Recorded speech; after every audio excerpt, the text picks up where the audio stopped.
Hi dudes, கதை கேட்க வந்துட்டீங்களா? கதை சொல்ல நானும் வந்துட்டேனே. நிலவின் மகள் எபிசோட் 7.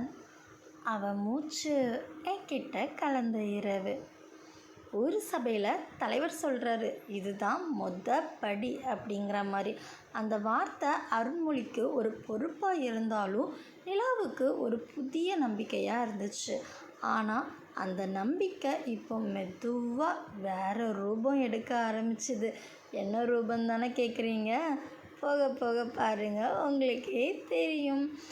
மாலை நேரம் வயல் ஓரமாக மழை பெஞ்சு நின்ன பிறகு ஒரு மண் வாசனை காற்றுல வரும் பார்த்திங்களா?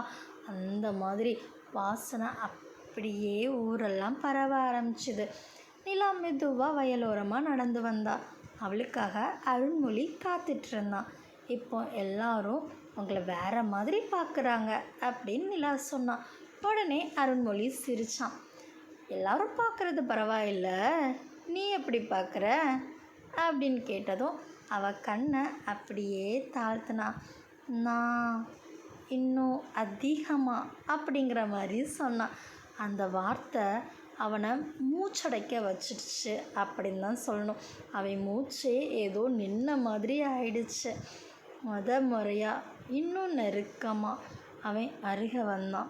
2 பேருக்கு நடுவுலையும் காற்று கூட நிற்க முடியாத அளவுக்கு தூரம் குறைஞ்சிது. மெதுவாக கிட்ட வந்து நிலா அப்படின்னு அவள் பேரை மெதுவாக சொல்லும்போது அவள் உடம்பே அப்படி சிலிர்த்துச்சு. எனக்கு சில நேரம் பயமாக இருக்குது அப்படின்னு அவள் சொன்னான். எதுக்கு? இந்த காதல் இவ்வளவு ஆழமாக போயிடுச்சுன்னு தான். அவள் கையை பிடிச்சான், மெல்ல நிதானமாக. அந்த தொடுதலை அவள் நெஞ்சு துடிப்பை அப்படியே வேகப்படுத்துச்சு. அவளால் முடியலை. அவள் ஹார்ட் துடிக்கிறது, ஹார்ட்டே குதித்து வெளில வந்துடும் அப்படிங்கிற அளவுக்கு அவள் இதய துடிப்பு அதிகமாக இருந்துச்சு. அடக்க முடியாத உணர்ச்சியும் அவங்களோடு சேர்ந்தே வந்துச்சு. மாங்காய் தோப்பில் யாரும் இல்லாத நேரம். மழைத்துளி இன்னும் இலைகளில் இருந்து விழுந்துக்கிட்டே இருந்துச்சு. நிலா அப்படியே அருக வந்தா. அப்போ சொன்னான், நீங்கள் தூரமாக நிற்கிறது எனக்கு பிடிக்கலை அப்படின்னு. அவன் சிரித்தான். அப்போது இப்படி நிற்கலாமா அப்படிங்கிற மாதிரி.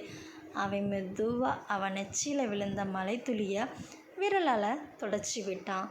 அந்த ஒரு சின்ன தொடுதல் அவள் உடம்பு முழுக்க நெருப்பாக பரவிச்சு. அவனுடைய மார்பில் அப்படியே சாஞ்சா. நான் உங்கள் கூட இப்படி இருக்கும்போது உலகமே எனக்கு வேண்டாம் அப்படிங்கிற மாதிரி இருக்குது அப்படின்னா. அவளை அப்படியே இறுக்கமாக கெட்டிப்பிடிச்சான். நிலா, நம்ம எல்லையை நம்ம காப்பாற்றணும் அப்படிங்கிற மாதிரி சொன்னான். அவள் அப்படியே மேலே அவனை பார்த்தா. நான் உங்கள் நம்பிக்கைக்கு துரோகம் பண்ண மாட்டேன் அப்படிங்கிற மாதிரி நிலா சொன்னான்.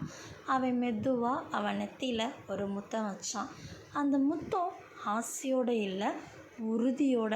நீ தான் எனக்கானவா அப்படிங்கிற உறுதி அந்த முத்தத்தில் இருந்துச்சு. நைட் ஆகுது. நிலா அவன் கையை விடவே மாட்டேன் அப்படிங்கிற மாதிரி பிடிச்சிட்டு இருந்தா.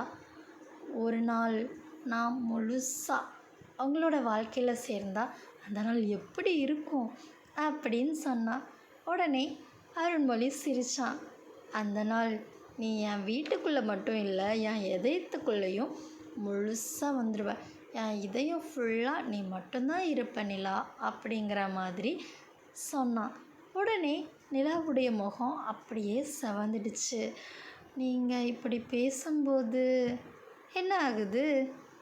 என் மூச்சே உங்ககிட்ட கலந்த மாதிரி இருக்குது. அவன் சிரிப்பு மாறி ஆழமான ஒரு பார்வை பார்த்தான். நிலா, நீ என் உயிரோட மூச்சு நிலா அப்படின்னு சொன்னான். அந்த நேரம் தூரத்தில் யாரோ நடக்கிற மாதிரி ஒரு சத்தம். 2 பேரும் சற்று தள்ளி நின்னாங்க. ஊரு கண்கள் இன்னும் நம்மளை பார்த்துட்டே இருக்குது அப்படிங்கிற மாதிரி பார்த்தாங்க. நிலா மெதுவாக சொன்னான், நம்ம காதல் இன்னும் பாதை தான் அப்படிங்கிற மாதிரி. உடனே அருண்மொழி சொன்னான், ஆனால் என் மனசில் நீ முழுசாக இருக்க நிலா அப்படிங்கிற மாதிரி சொன்னான். 2 பேரும் நடந்து நிலா வீட்டு வாசலுக்கே வந்துட்டாங்க. அவன் அவளை விட்டு போக முடியாமல் அப்படி அங்கேயே நின்றுட்டு இருந்தான். நிலா சொன்னான், நீங்கள் போங்க, யாராவது பார்த்துருவாங்க அப்படின்னு. அவன் சிரித்தான். ஒரே ஒரு நிமிஷம் நிலா ப்ளீஸ் அப்படிங்கிற மாதிரி கேட்டான். அவள் கையை பிடிச்சி மெதுவாக அவள் கையோட தன்னுடைய விரலை அப்படி பதிச்சான். இது என் உயிரோட அடையாளம் அப்படின்னு. அவள் உடல் நடுங்க ஆரம்பிச்சுது. நான் உங்களுடையது தான் அப்படின்னு சொன்னான். அவன் மெதுவாக இல்லை, நீ என் வாழ்க்கை அப்படின்னு அருண்மொழி சொன்னான். அந்த நைட்டு 2 பேருக்குமே தூக்கம் வரல. காதல் இப்போ காத்திருப்பதில் மட்டும் இல்லை, உடம்பு, மூச்சு, இதயம் எல்லாத்துலேயும் கலந்த மாதிரி ஒரு உணர்வு அவங்களுக்கு கொடுத்துச்சு. என்ன, இந்த எபிசோட் பிடிச்சிருக்கா?